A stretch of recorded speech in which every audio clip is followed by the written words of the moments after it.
Hello, it's John Hampton. You're in conservative company.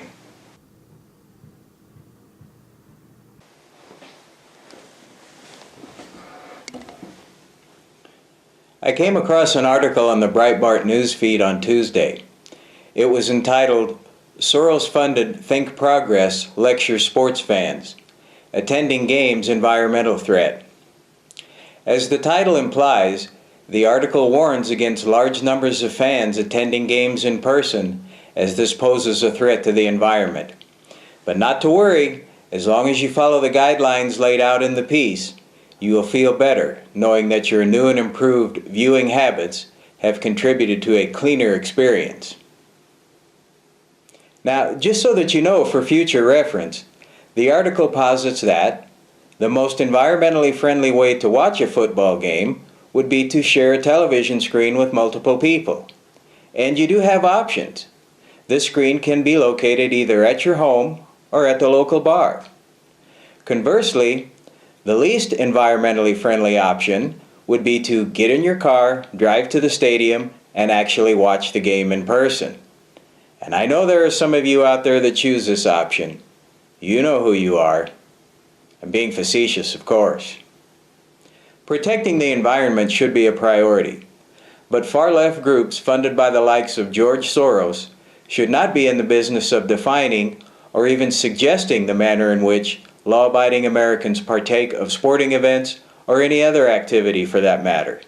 To be clear, I do not think President Obama was overtly involved with Think Progress when they sat down and drafted their new green viewing guidelines.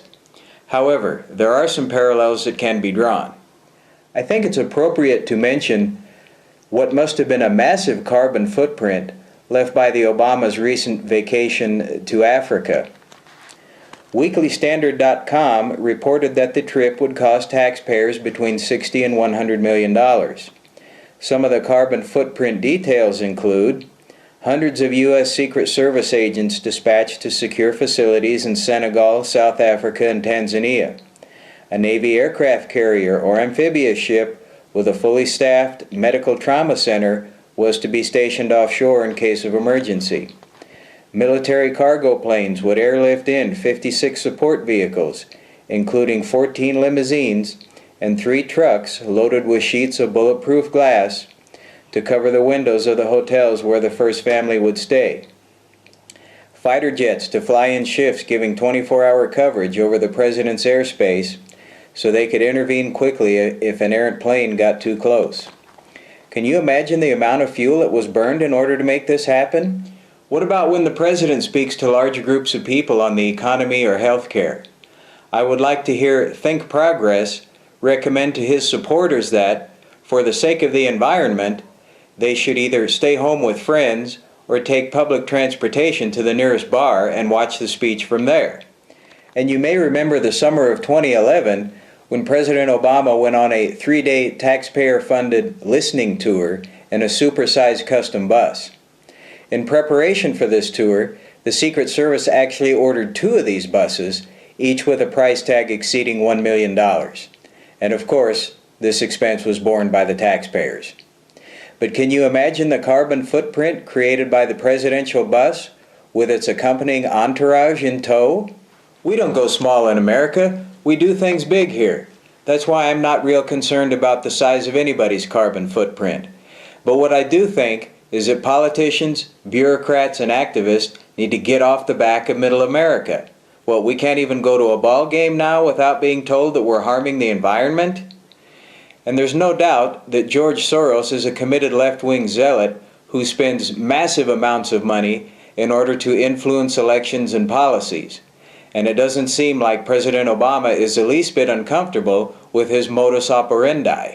So I do not believe the ideology being promoted by Think Progress and other similar groups is rooted in real concern for the environment. Why target only one activity or segment of the population? Either we all go green or nobody goes green. But politicians will never stand for restrictions being placed upon their own activity.